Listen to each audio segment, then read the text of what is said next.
Oh.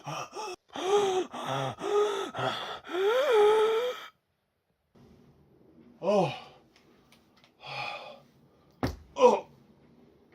Oh. Oh.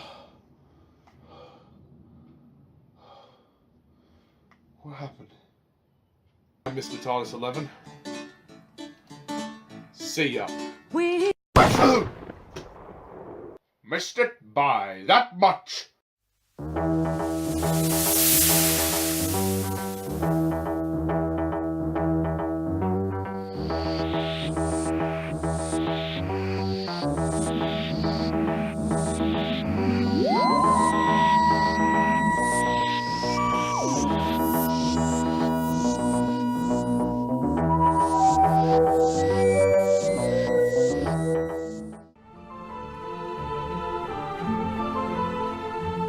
Hello, Whovians, and welcome to my latest Doctor Who review, where today I review Doctor Who The Savages, starring William Hartnell, Peter Purves and Jackie Lane. So, The Savages, oh gosh, as you can see, I actually made it to make The Savages review, as I nearly killed myself during the last review, or should I say, rant. The gunfighters. I want to actually start this review off by thanking all of you guys for the comments on that rant. I had a great time filming and editing that, and it's become one of my most popular Who reviews. So thanks very much to Alan Kalo, Harry Thomas, and Jack McCulloch for commenting on the rant. I really appreciate it. So, The Savages. Basically, the story is the TARDIS arrived on a far distant and seemingly idyllic world, yet the Doctors Stephen and Dodo learn it hides a terrible secret. The apparently civilized elders maintain their advanced society by draining and transferring to themselves the life force of the defenseless savages. Outraged at this exploitation, the Doctor is seemingly helpless to prevent it when some of his own life force is tapped by the Elders' leader, Jano. In the process, however, Jano also acquires some of the Doctor's attitudes and conscience. Turning against his own people, he enlists the Savages to destroy the Elders' transference laboratory, a task with which the Time Travelers gladly assist. And of course, that is the plot of The Savages. And as we well know, this story is significant for one other reason, in that it is the final story of Stephen Taylor. Stephen makes his final appearance in The Savages. So, that's all very good. See, Hartnell has a lot of companions that come and go.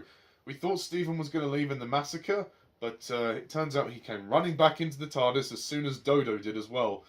The Savages. Now, I mean, first thing to say is, it's a major fucking improvement over the Gunfighters. I mean, no, that wasn't very difficult, was it?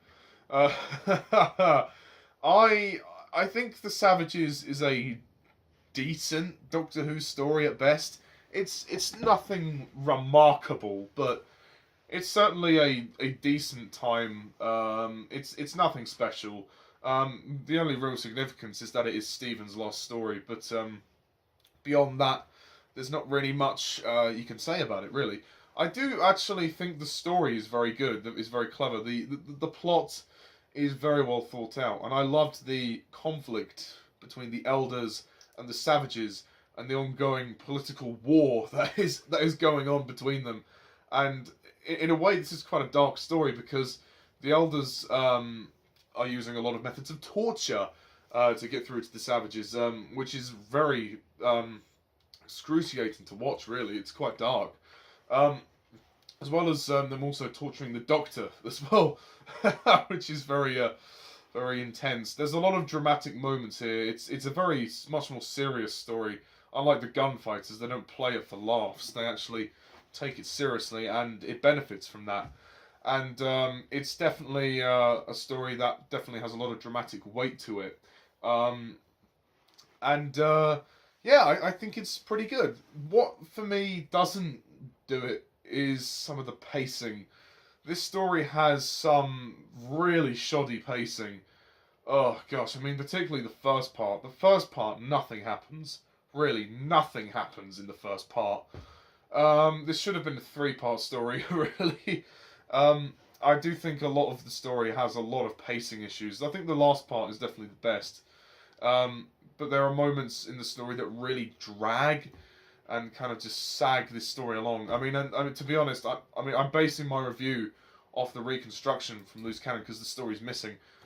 What I actually did, which was an error, I actually ended up watching the first part of the animated reconstruction. I didn't realise that there was a Loose Cannon one until I watched part one, and then I was like, oh, right. So I didn't bother going back to rewatch part one. I thought there's no point. So I just carried on watching the story with the Loose Cannon reconstruction, parts 2 to 4. So the first part I actually watched the animation, so I can kind of briefly comment on the animation. I wasn't planning to do it this way, it just kind of worked out that way. I was looking for it on Dailymotion and it just kind of came up. So, I mean, the animation for the first part is kind of weird. I guess it works considering the story's missing, but it kind of doesn't. You don't really know where the characters are, what they're doing. It's better to just have the Loose Cannon reconstruction. I mean, the animation it's a valiant effort, but it just looks too blocky and a bit too weird, I think. And the Loose Cannon reconstruction for the other parts is very, very good. I mean, I can't comment on part 1 because I saw the animation, but you get the idea. I think the performances are great. William Hartnell gives a great performance in this story, particularly when he's going up against Jano and some of the other characters. I can't remember all their names for the life of me. Especially when he's going up against Edal, who's the main villain of the story. Edal's a pretty good villain. He's a pretty sinister guy. There's nothing remarkable, but it definitely serves to be a worthy antagonist for the Doctor and friends. Jackie Lane, I think, has fully cemented herself now as Dodo. This is one of her best performances. I am aware, obviously, that her time in the show is really coming to an end. Her time is running short now. But for what it's worth, she gave a good performance, and she does well. But of course, the main person to mention here is Peter Purves as Stephen in his final story. Stephen is just as good as he is in all his other stories. This especially makes up for his performance in the Gunfighters, which is probably one of his weakest performances. But that really isn't his fault. That's the nature of the script. Oh, God. I mean, I'm sure he does a better American accent since then. I like Stephen's exit. Regarding the fact that he decides to stay and become the leader of the United Elders and Savages, I think that's good. That's very noble. Stephen's a very well-rounded character. He's not the same guy who we met in the chase. He's a very different person now. His stories come round. He's seen the world. He's seen how weird and wacky it is, and also how dark and mysterious it is. He's watched a lot of people die. He's matured. He's a changed man. He's not the astronaut that we met in the chase. And he finally has a purpose in life.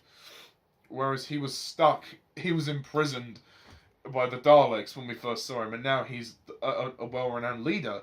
And he is a very good leader. He's taken on much of a leadership role in his time with the Doctor. And I, for one, will miss watching Stephen Taylor. Because I like him as a companion. He's definitely up there as one of my personal favourite Hartnell companions. A very good character. He lasted pretty much a whole season, although he started at the end of season 2 and now he finishes towards the end of season 3. So I guess he has basically a whole season of the show when you put the two other stories together from the previous season. And yeah, when he says goodbye to the Doctor, it's a very nice moment. It's very moving. Dodo gets a little bit upset, which is quite sad. A nice acting moment from Jackie Lane there, and the Doctor is wishing him luck. There's no sadness in his goodbye to them, not like the previous companions, which is I think very interesting because I think he understands that the reason why Stephen decides to stay, and that it's in his best interest to stay, because Stephen could do a lot for this new united society, I guess you could say. So yeah, thank you, Stephen Taylor, Peter Purves. You've been brilliant to watch. I've really enjoyed seeing Stephen's journey throughout the show. And now we move on to bigger and better things. Well, I don't mean that in a condescending way, but obviously Dodo is with us for one more story, so that's yet to come. And we're getting 2 new companions in the next story, Ben and Polly. So that'll be interesting to see how they come in because we're getting so close to the end of Hartnell's era. So I'm going to be interested to see what they're like. Hartnell has tons of companions. It really is a lot.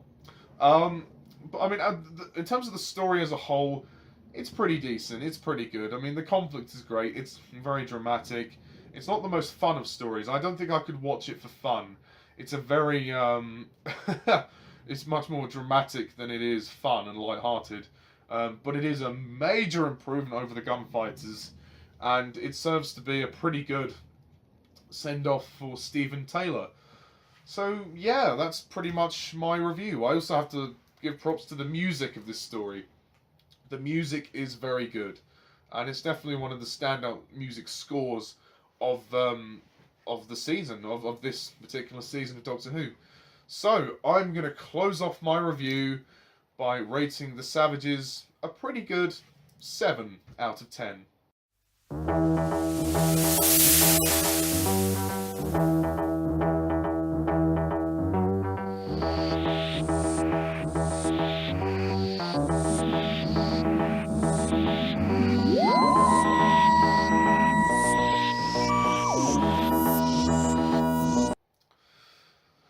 Okay, The Savages, done. So, that's it for my review of The Savages. Goodbye, Stephen Taylor. We will miss you. Thank you, sir. Okay, we are moving on to the 10th and final story in the 3rd season of Doctor Who, The War Machines, starring William Hartnell. This is his 3rd from last story. No, actually, no, it isn't. Of course, no, 4th from last story, because he has 2 stories at the start of season 4. Yeah, but this is 3rd from last. Yeah, War Machines, Smugglers, 10th Planet. Yeah, so yeah, he hasn't got very many stories left. So we're getting so close to the end of William Hartnell's era. What I am going to do with the remaining Hartnell stories is obviously the next review will be a review of the War Machines, and then I'm going to do my mini ranking of season 3 in the review, and then talk about the season as a whole, what I thought of it. And then I might actually rank the 3 seasons of William Hartnell, but I might do that in the very last review, in my review of the 10th Planet, which is his final story. Obviously, that's, I'm not going to add the last 2 episodes on because they're not part of that season. And then I'll give my brief summary of what I think of Hartnell and what the entire era, really. So yeah, a lot to look forward to, guys. Those reviews will be coming soon, so The War Machines, stay tuned for that. And until then, thank you guys all for watching, and as always, I'm Mr. TARDIS11. See ya.